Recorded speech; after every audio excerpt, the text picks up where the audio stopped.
Hasta aquí nos ha ayudado el Señor. Y dice la palabra del Señor en el nombre del Padre, del Hijo y del Espíritu Santo. Entonces Samuel tomó una piedra y la colocó entre Mispa y Sen y la llamó Ebenezer, diciendo, hasta aquí nos ha ayudado el Señor. Pueden sentarse, mis amados hermanos. Aunque leímos este verso y este texto va a ser la base del desarrollo de nuestro mensaje, pues lógicamente nos vamos a remitir también al contexto en el que se encuentra él mismo. Y él mismo se encuentra en el contexto donde el pueblo de Israel, como bien muchos de ustedes conocen, en el Antiguo Testamento tuvo unos momentos espirituales en los cuales estaban en algunos momentos en altos momentos, o sea, de gran relación con Dios, pero también había momentos en que estaban su relación con Dios muy pobre, muy baja. En el contexto donde se escribe esta epístola, este libro histórico, esta narrativa de Primera de Samuel, se da en el momento donde el pueblo de Israel se encontraba en sus momentos más oscuros. Y decimos oscuros porque la relación del pueblo de Israel con su Dios se limitó a una relación ceremonial y religiosa.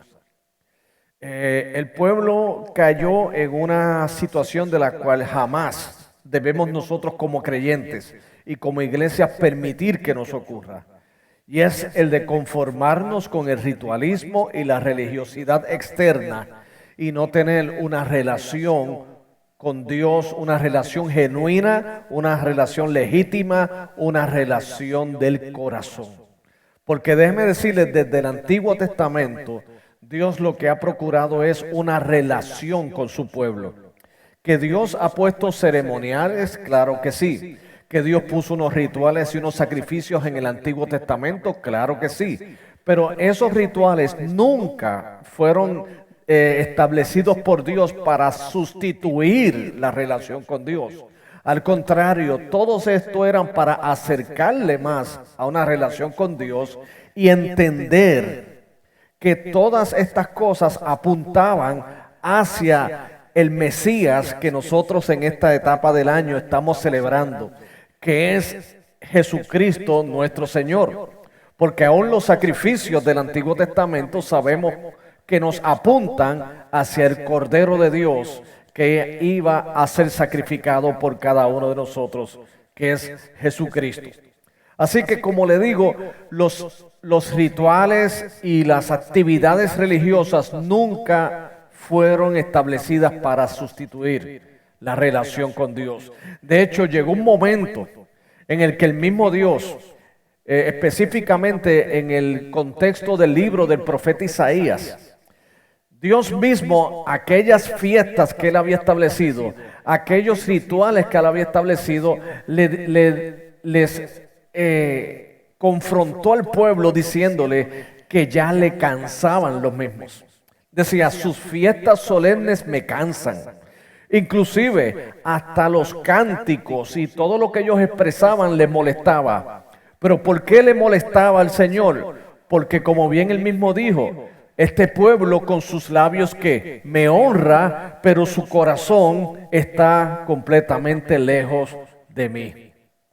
Y Dios, procurando que el pueblo tuviera siempre esa relación con Él, en los momentos oscuros Dios siempre levantaba hombres, profetas, que pudieran llevar el mensaje de conciencia al pueblo de que tenían que volver a su Dios y de que tenían que tener una relación con Dios. Venían a ser lumbreras en medio de las tinieblas que estaban rodeando al pueblo en ese momento, porque Dios es un Dios de pacto, mis queridos hermanos.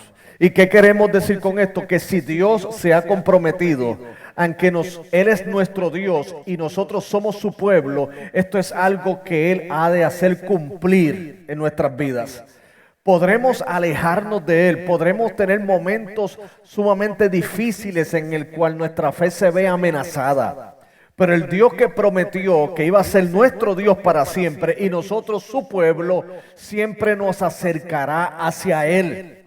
Aun cuando tenga que utilizar situaciones difíciles en la vida, como fracasos, como pruebas, esas mismas, en lugar de ir en contra del pueblo de Dios, van a ir a favor del pueblo de Dios en términos de que las mismas le santificarán, las mismas le acercarán más a Dios, porque el propósito de Dios se cumplirá. Como bien dijo el apóstol Pablo en Filipenses capítulo 1, verso 6, el que comenzó la buena obra, la perfeccionará hasta el día de Cristo.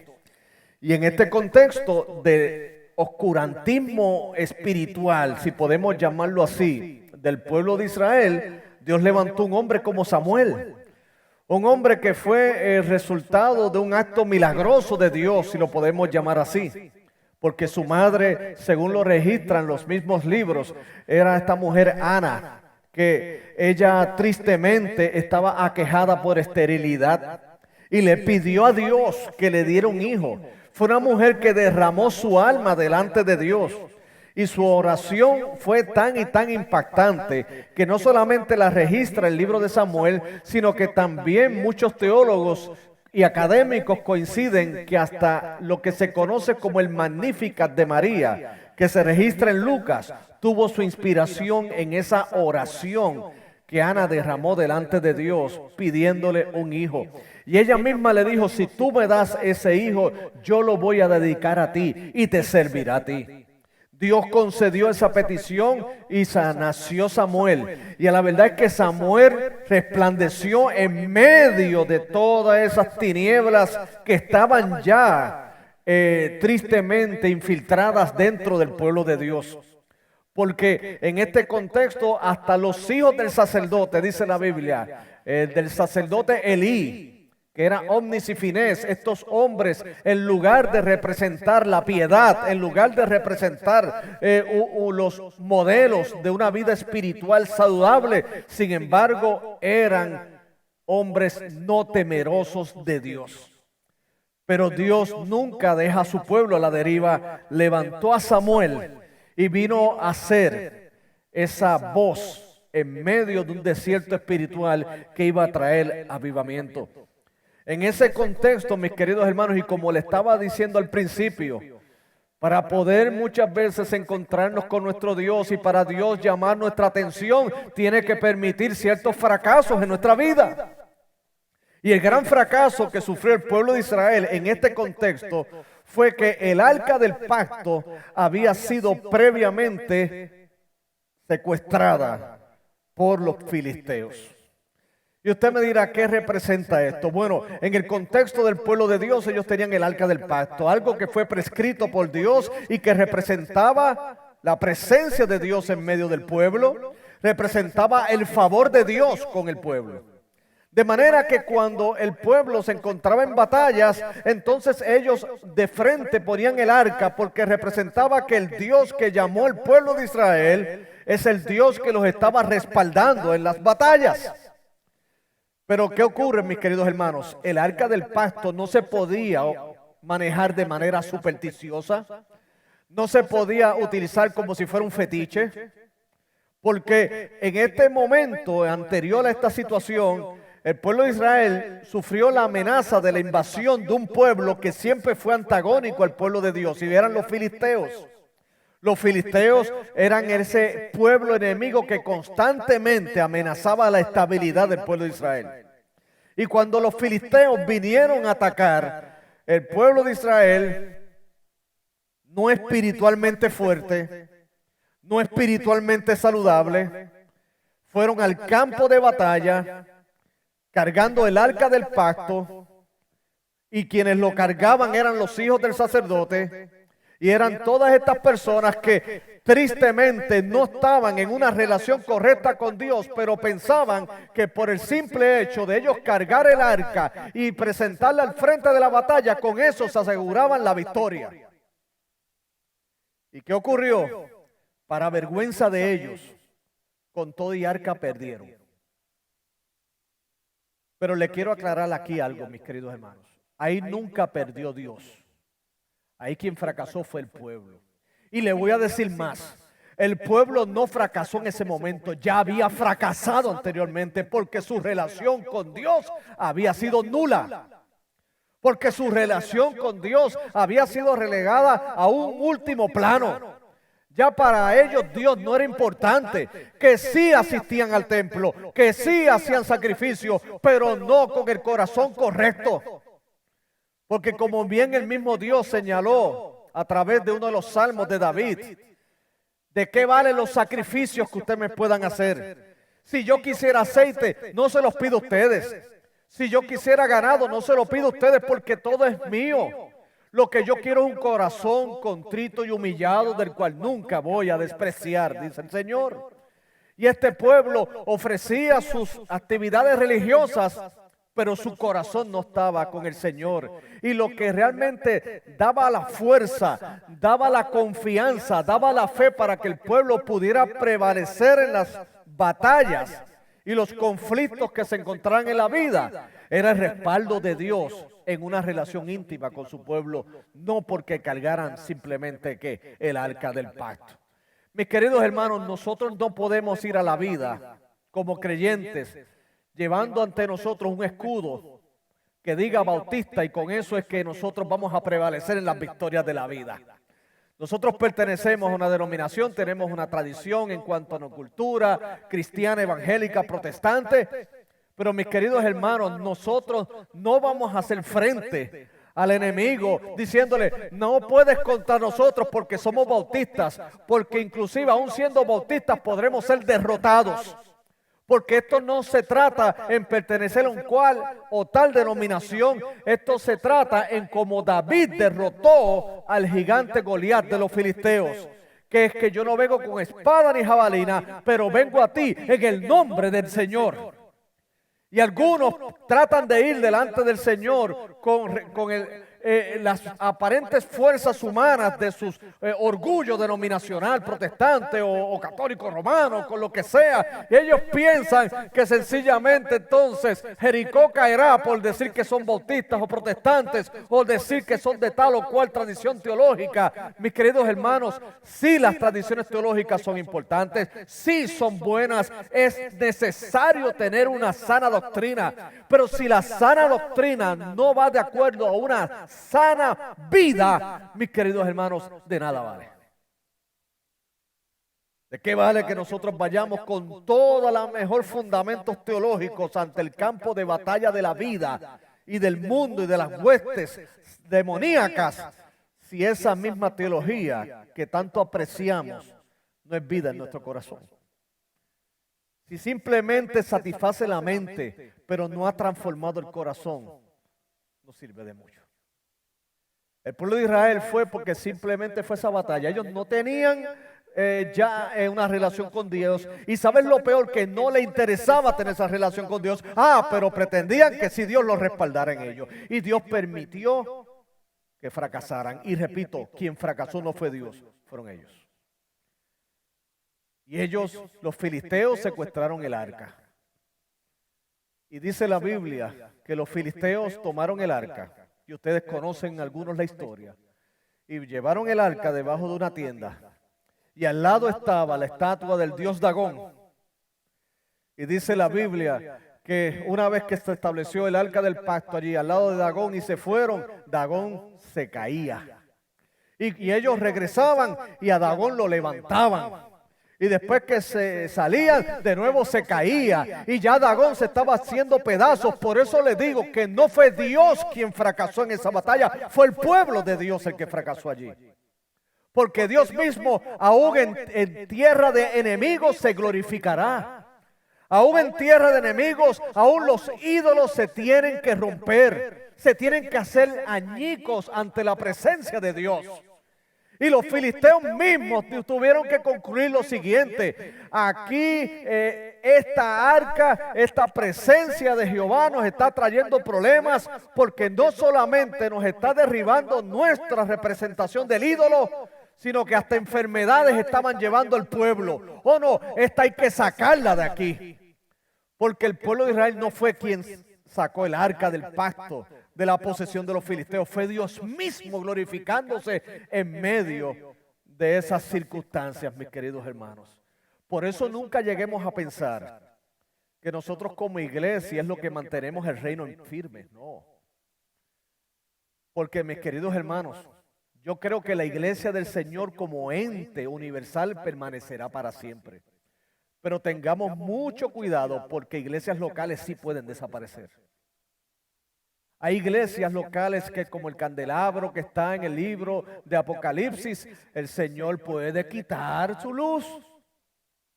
Pero eso quiere decir que el reino de Dios no va a avanzar. No, el reino de Dios avanzará porque Dios levantará adoradores hasta de las piedras. Lo que nos tiene que entonces a nosotros llevar no es que por nosotros ser negligentes la obra se detendrá porque la obra es de Dios. Es que nosotros caeremos en un Icabod. ¿Y qué quiere decir eso? Que la gloria de Dios será traspasada.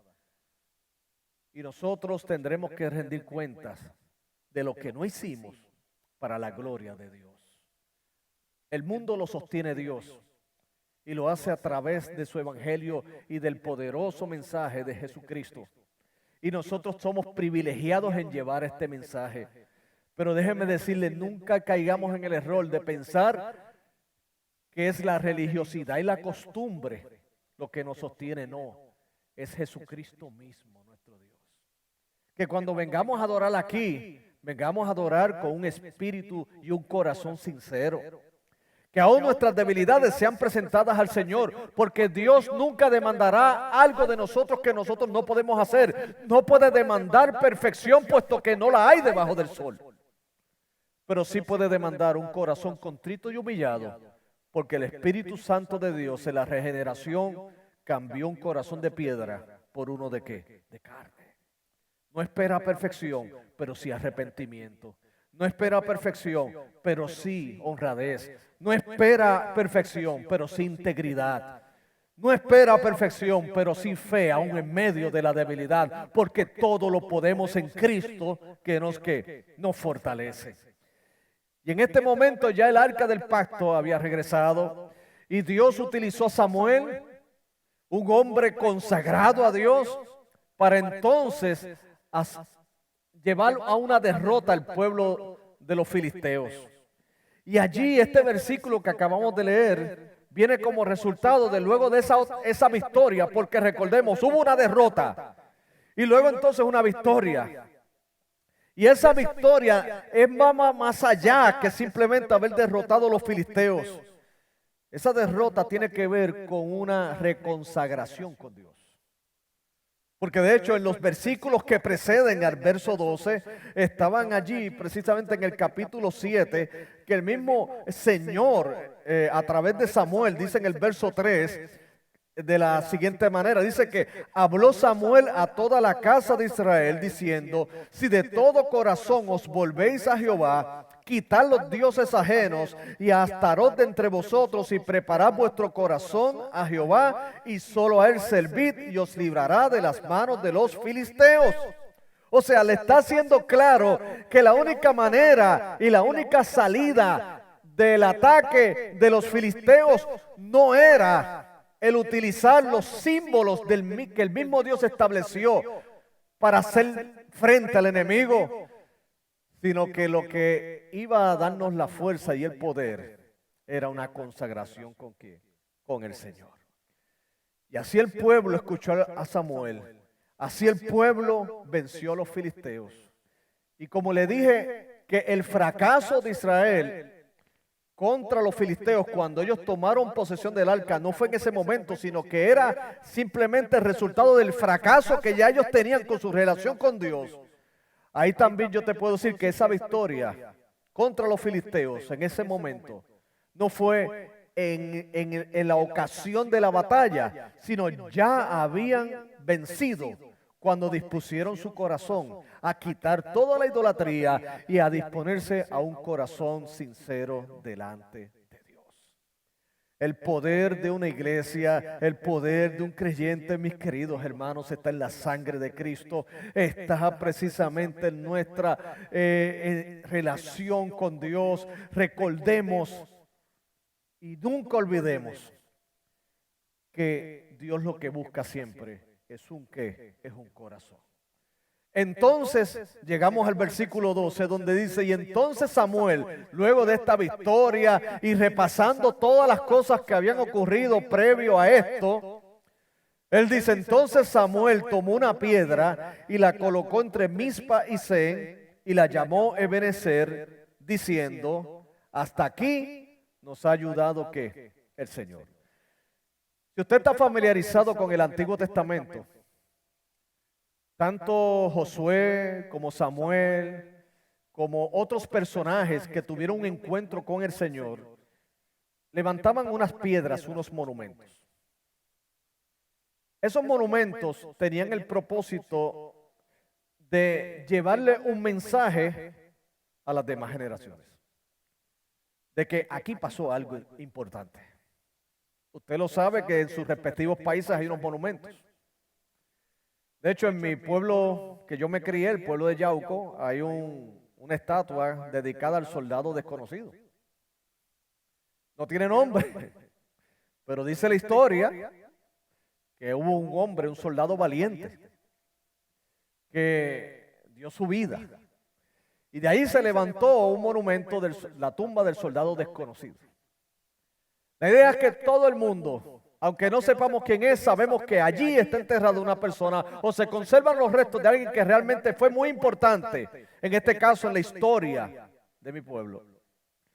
En el caso de estos monumentos, como las piedras que levantó Samuel luego de cruzar el río, y en este caso Samuel de levantar este monumento llevaba el propósito de que los demás no olvidaran de que Dios es un Dios fiel, de que así como Dios les bendijo en ese momento, nunca olviden que el Dios del pacto nunca va a fallarle a su pueblo. Hasta aquí nos ha traído ¿qué? El Señor. Les voy a decir, mis queridos hermanos, nuestro crecimiento espiritual, nuestro desarrollo hacia la madurez es una combinación de victorias y derrotas. Es una combinación de gozo y quebrantamiento. Y ambas cosas son indispensables para nuestro desarrollo y santificación en Cristo Jesús. ¿Por qué el gozo y las bendiciones? Porque sencillamente nos ayudan a apreciar el poder de Dios, nos ayudan a apreciar la fidelidad de Dios, nos ayudan a apreciar lo grande que es Dios. Pero los fracasos también nos ayudan y contribuyen en nuestra santificación porque nos hacen recordar lo que Cristo mismo le dijo a sus discípulos en Juan capítulo 15. Separados de mí, nada podéis hacer. La madurez es una combinación de victorias y derrotas. Victorias y derrotas que en las manos de Dios se convierten en experiencias muy valiosas para nosotros crecer. Para aquel que no conoce al Señor, los fracasos simplemente pueden ser motivo de un desánimo que no lo lleve nunca a progresar en la vida. En las manos de Dios, nuestros fracasos son simplemente el inicio de aprendizajes necesarios para seguir creciendo en la gracia y el conocimiento de Cristo. Déjeme decirle que cuando repasamos nosotros el año pasado, este año que está por pasar, podemos decir que en nuestra vida personal Dios nos ha bendecido de gran manera.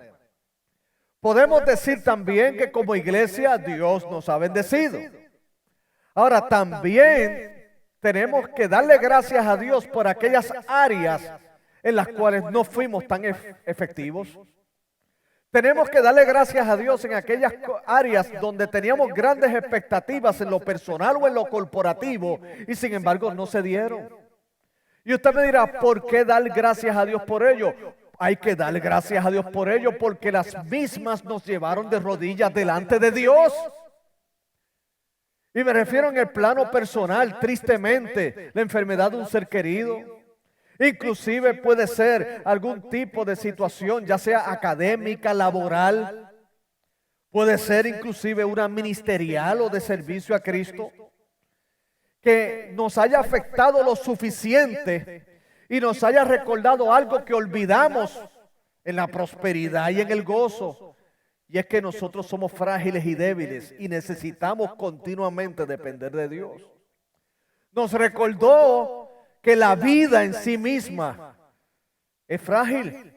Nos recuerda que los días hay que aprovecharlos al máximo, que hay que redimir el tiempo, porque los mismos se van a gran velocidad. Ya en pocos días despedimos el 2019 y nos acercamos al 2020 y en un abrir y cerrar de ojos vamos a estar despidiendo el 2020 si Cristo no ha venido antes o si nosotros no nos hemos ido con el Señor.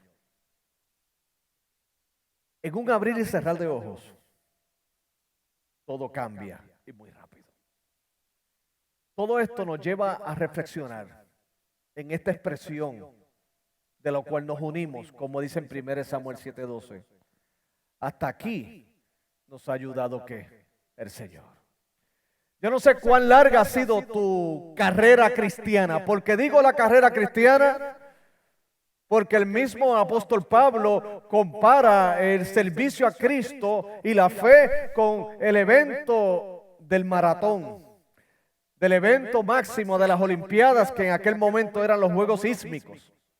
Él utiliza muchas analogías y comparaciones de la vida cristiana con el atleta, que tiene que prepararse, que tiene que ser disciplinado, pero también tiene que ser paciente, porque esta carrera no es una carrera de 100 metros, es un maratón. Que esto es una carrera que se basa en perseverancia, que se basa en resistencia, que se basa en que cuando nos caemos, nos tenemos que levantar nuevamente. Que aun cuando todas las cosas parezcan difíciles, hemos de seguir hacia adelante.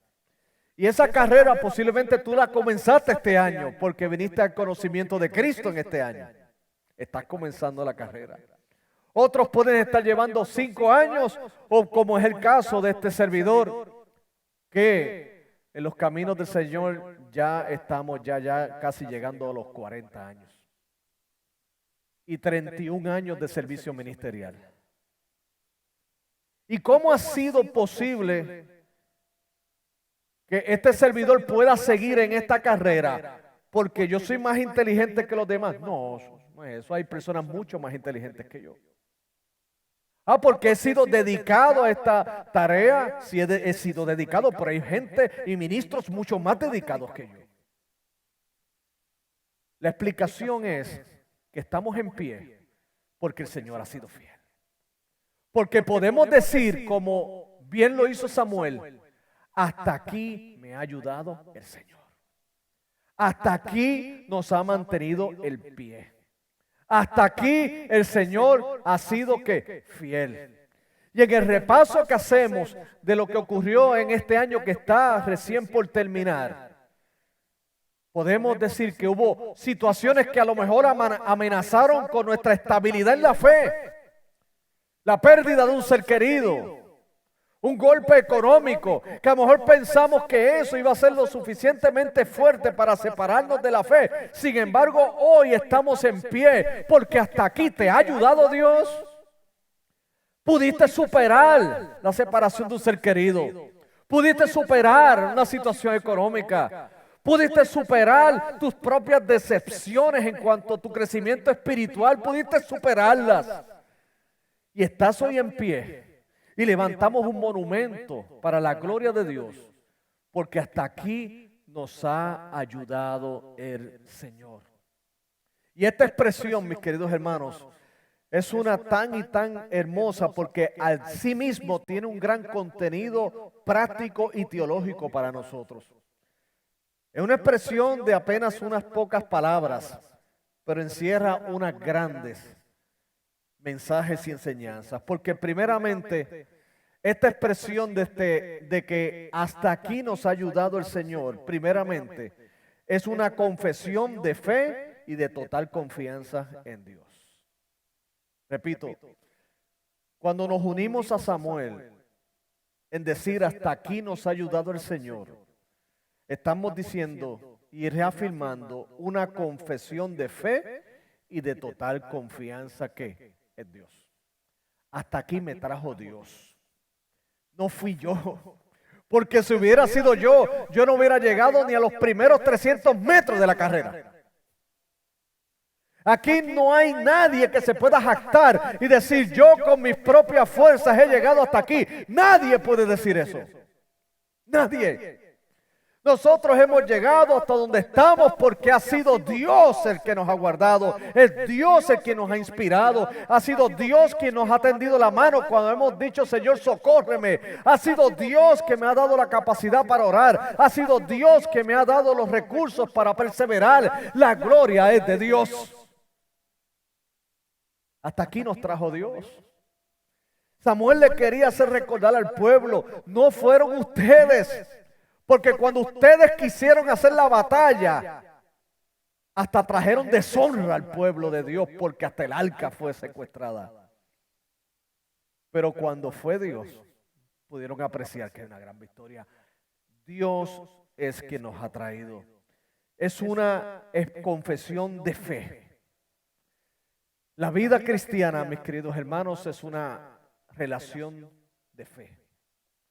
Nosotros creemos, como bien canta la Reforma, sola fe, sola gracia, sola escritura, solo Cristo, solo a Dios sea la gloria. La sola fe implica que yo soy salvo por la fe, soy sostenido por la fe y seguiré por la fe, porque el justo por su fe que vivirá. Aun cuando vengan las circunstancias más difíciles, la fe que el Señor ha implantado en nuestros corazones, porque la fe es un don de Dios, según reza en Efesios capítulo 2, verso 8 al 10, cuando dice, y somos salvos por gracia, por medio de la fe, y esto no es de nosotros, pues es un don de Dios, no es por obras para que nadie que se gloríe. Nosotros estamos en fe y seguimos en fe. La vida cristiana se basa en el poder de Dios y no en el nuestro. Se basa en que precisamente reconocemos que aún a pesar de todo lo que podamos lograr ante los ojos del mundo, nada sería posible si Dios no estuviera en medio nuestro y en nuestra vida. Es una confesión de fe y es una confesión también de confianza, porque no solamente es una expresión que tiene que ver con un acto pasado, porque hasta aquí nos ayudó Jehová, pero no quiere decir que no nos va a seguir ayudando, al contrario, si hasta aquí nos ayudó el Señor, ¿por qué hemos de dudar que seguirá sosteniéndonos en el presente y en el futuro que viene que desconocemos? Yo desconozco los detalles del 2020, los desconozco por completo. Las compañías hacen presupuestos, pero aún así tú no sabes. Déjame decirle que hasta la gente que no es de fe, algunas cosas las maneja con fe y ellos no se dan cuenta. ¿O es que cómo ellos están tan convencidos que la economía va a estar tan sólida como la tuvimos en los pasados años? Alguien dirá, no, porque la administración que tenemos, bueno, sí, pero puede pasar algo.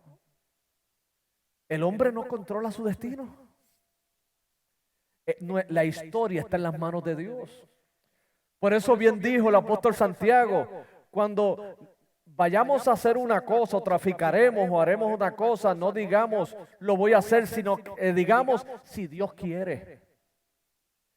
Nosotros no tenemos control. Nosotros podemos tener una idea de lo que puede pasar basado en lo que hoy tenemos, hasta la información que tenemos hoy. Pero mañana cambia eso. Recuerdo que cuando niño, mi familia estuvo muy involucrada en política. Y los políticos pues hacen lo que se llaman sus encuestas, ¿verdad? Las encuestas es para medir cuál es, ¿verdad?, cómo es la aprobación del pueblo a ellos, cómo es su imagen, y en base a esa información hacer unos cambios. Y recuerdo que conversando así familiarmente en una situación política de un candidato en particular en la década de los 80. Yo no había nacido, pero me lo dijeron. Sí, no, yo estaba. Y recuerdo que Alguien dijo, ya hicimos la encuesta y tú estás al frente por 7 puntos. Olvídate, nosotros vamos a dar lo que decimos en Puerto Rico, una pela. Recuerdo que todo el mundo celebró menos el candidato y él dijo, ¿saben algo? Él estaba allí. No se duerman en los laureles. Lo que dice la encuesta es que si hoy fueran las elecciones, yo gano por 7 puntos, pero todavía falta un año. Y la gente lo miró y dijo, ¿cómo es? Es más, en un mes eso se desinfla. No, esto nos da una idea que hoy yo estoy bien, pero hay que seguir trabajando para mantener eso, porque no tenemos control de la opinión pública. Déjeme decirle que en términos de censos y lo que son encuestas, la gente puede cambiar hasta en un plazo de 24 horas, quiero que lo sepan. Si lo vamos al plano político, hay elecciones que se han decidido 12 horas antes. Y usted dirá, ¿cómo? Sí. El electorado puede cambiar de opinión así. De hecho, en política se recomienda que los candidatos, 48 horas antes, si no pueden decir nada bueno porque los nervios lo traicionan, mejor los encierren. Y que hablen sus representantes. Porque un comentario fuera de base, en una entrevista, en un programa, puede ser determinante para que toda la opinión pública se volque en contra de él y pierda las elecciones. De hecho, dijo una vez un candidato que eso es como el boxeo, tú tienes que tirar puños hasta el último round. Aunque sepas que todas las tarjetas de los jueces están a tu favor, no dejes de tirar golpes, porque no ha pasado en el boxeo, mis queridos hermanos, que ha habido un contrincante que prácticamente lo único que falta es que asesina a su oponente. Y le ha hinchado los ojos, lo tiene en un estado bastante crítico, pero ese hombre está de pie. Y un buen entrenador le dice, si está de pie, sigue, porque por algo es. Y ha ocurrido que ese luego lanza un golpe, y eso no solo pasa en las películas de Rocky, en la vida real pasa. Y se acabó el evento. La gente queda con las quijadas así, los ojos abiertos, sorprendidos. ¿Y cómo fue esto? ¿Saben qué? Nadie tiene seguro nada en esta vida más que la salvación que tenemos en Cristo Jesús. Gloria a Dios. Entonces, partiendo de que yo no tengo el control de lo que va a pasar en el 2020, ¿usted no cree que es necesario que vivamos por fe y para fe? ¿No es necesario que arraiguemos nuestros corazones aún más en Cristo Jesús, Señor nuestro? Porque si hay algo seguro, en el mundo tendremos aflicción, pero hay otro algo seguro, Él ha vencido el mundo. Y que independientemente de lo que pueda ocurrir en el 2020, si nuestro corazón está arraigado en Cristo, podremos hacer frente a lo que venga, porque no lo hacemos por nuestras fuerzas, sino las fuerzas de aquel que nos llamó por su gracia y por su misericordia. Hasta aquí nos ha traído el Señor, dijo Samuel. Hasta aquí nos ha traído el Señor y hasta desde aquí nos seguirá llevando el Señor, porque es una confesión de fe y de total confianza en Dios. Pero también, segundo, es un memorial y una afirmación, no solo para nosotros, sino para las demás generaciones. Hermanos, lo lindo de plantar iglesias es que tú estás siendo parte de algo que va a llevar un mensaje para las próximas generaciones. Cuando un misionero, un plantador, establece obra, no puede estar pensando que esa iglesia es como las modas que pasan. No. Lo que ha de aspirarse es que esa iglesia sea levantada con el fundamento correcto, que es Cristo Jesús y su palabra, para que la misma, con ese fundamento, pueda soportar los embates de la vida y esa iglesia permanezca hasta la venida del Señor por segunda vez. Que sea una iglesia como culmina el Sermón del Monte, que vinieron las tempestades, vinieron los vientos, pero esa casa no se arruinó porque tenía un fundamento, estaba fundamentada sobre la roca que es Cristo Jesús. Pero las iglesias que no están fundamentadas sobre la roca, sino solamente en el entretenimiento, que solamente están fundamentados en la moda del momento, cuando luego viene una tormenta, arrasa con esa casa porque no tiene que fundamento. Una iglesia, mis queridos hermanos, vienen a ser monumentos que llevan un mensaje a las demás generaciones. Aspiramos que una vez que nuestro tiempo en esta tierra cese, porque llegará ese momento, mis queridos hermanos. Llegará ese momento, nosotros tenemos fecha de expiración debajo del sol, pero no en los cielos.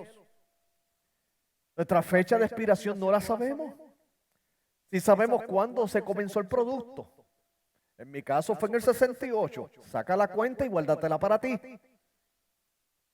Pero yo no sé mi fecha de expiración. Expiraré en la tierra, pero en los cielos tenemos una casa no hecha de manos de hombre. Pero lo que queremos es que esta iglesia, la Iglesia Bautista Central Hispana, sea que Cristo venga dentro de 3 años, 5, o simplemente pase un siglo. Nuestra satisfacción es que aún desde los cielos y luego en su venida podamos apreciar que la iglesia siguió de generación en generación y que el testimonio de los que plantaron esta iglesia es el siguiente: no lo grande que fuimos nosotros, sino lo grande que ha sido Dios para levantar una obra en este lugar. Ese es el monumento que queremos llevar. Ese monumento de Samuel tenía el propósito de llevarle a los hijos de ellos y a los hijos de sus hijos que recordaran que si Dios había sido fiel con ellos en el pasado, también lo será con las futuras generaciones que han puesto su total confianza en el Evangelio. Es un mensaje, y déjeme decirle, nosotros no podemos simplemente pensar en el hoy para nosotros. Debemos levantar iglesias para los que vienen después de nosotros. Seamos responsables, de manera que las otras generaciones cuando miren hacia atrás, digan: Señor, gracias por los que iniciaron esta iglesia. Gracias por los Carlos, por los Pilar, por los José, por los Ismael, por los Iván, por las Nelly, por las Cristina, por todos ellos, por los Abner, por todos que estuvieron trabajando. No para nuestra gloria, no, sino que sean inspiración de ellos para seguir hacia adelante en la obra del Señor. Óigame, usted sabe, y antes de terminar con esta exposición, usted sabe qué es lo más curioso de lo que es plantar una iglesia y establecerla en muchas ocasiones.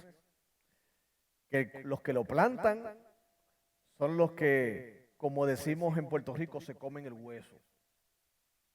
¿Qué es comerse el hueso? Es empezar desde abajo. Yo no sé cómo le llaman en su país, pero en mi país le llaman chiringa lo que es el cometa. Ustedes saben si es lo mismo, el cometa, ¿verdad? Es lo que elevan para que se mantenga allá. ¿Qué es lo más difícil de elevar la chiringa? Es eso mismo, elevarla. Yo recuerdo que cuando niño yo no era bueno. A mí me llevaban mis papás cuando visitaba a mi mamá en Bayamón al morro. Y en el morro es donde se vuelan muchas de estas cometas. Y yo llevaba mi cometa Gaila. Gaila. Era como un murciélaguito con ojo. Y recuerdo que yo no tenía la habilidad para ponerla en vuelo. Ahí era que entraba mi papá. Y decía: ok, yo te la pongo allá arriba. Y después que estaba allá arriba me decía: ahora aguántala. Entonces yo la aguantaba y me decía: a mí me tocó levantarla, ahora manténla tú allá arriba. Y yo, corría, y así era guame, ¿me entiendes? Porque otro fue el que trabajó para aumentarla allá. Yo lo único que hacía era dejarme llevar por el viento y todo, entonces, y ya estaba ahí en el aire. Nosotros nos ha dado el privilegio, hermanos, porque levantar una iglesia es un privilegio, déjame decirle. Trabajo duro, claro que sí. Trabajo de fe, claro que sí. Proceso de santificación para todos, porque crecemos en Cristo Jesús. Óigame, pero vamos a montarle la cometa para que luego otro la siga. Y usted dirá: pastor, el que se va a ir mañana. No, yo puedo estar hasta que cumpla tantos años, pero es que yo tengo fecha de expiración.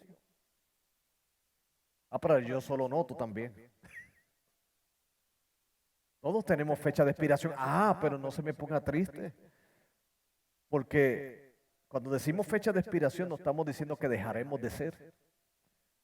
Porque ante los ojos del Señor y ante su plan siempre seremos. porque Dios no es Dios de muertos, sino de vivos. Y los que creen en Él siempre estarán vivos eternamente y para siempre.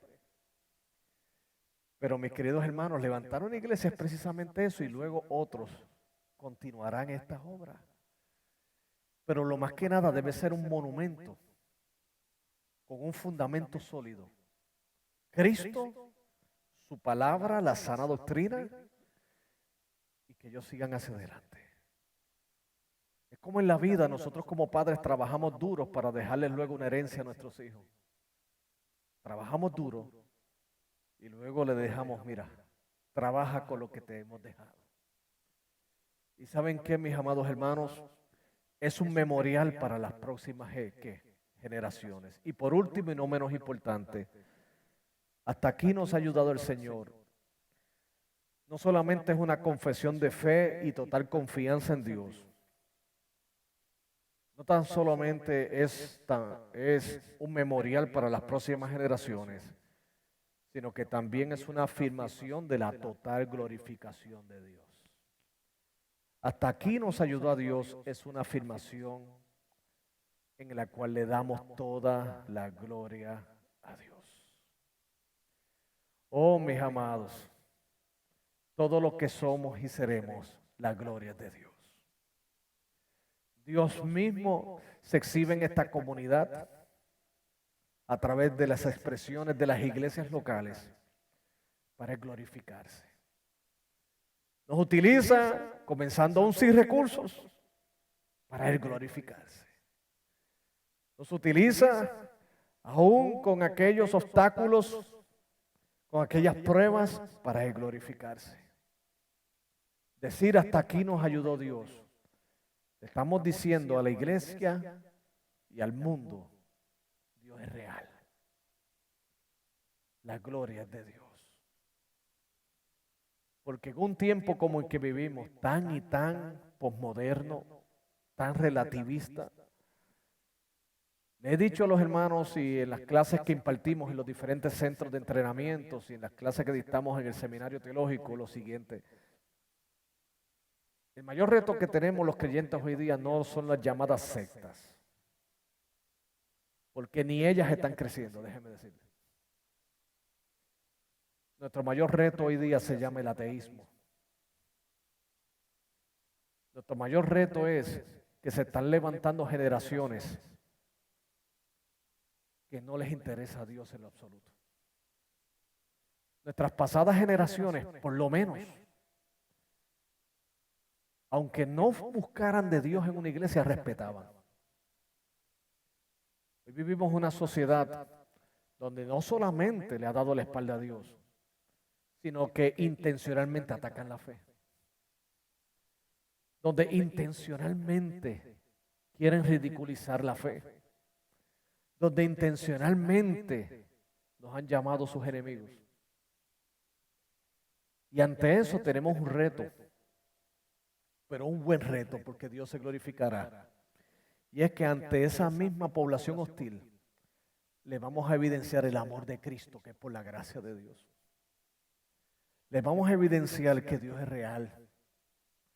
Y le vamos a evidenciar que nosotros no estamos aquí porque somos los perfectos, sino al contrario, porque somos unos pecadores que Dios en su gracia nos escogió para revelar a Cristo en nuestros corazones.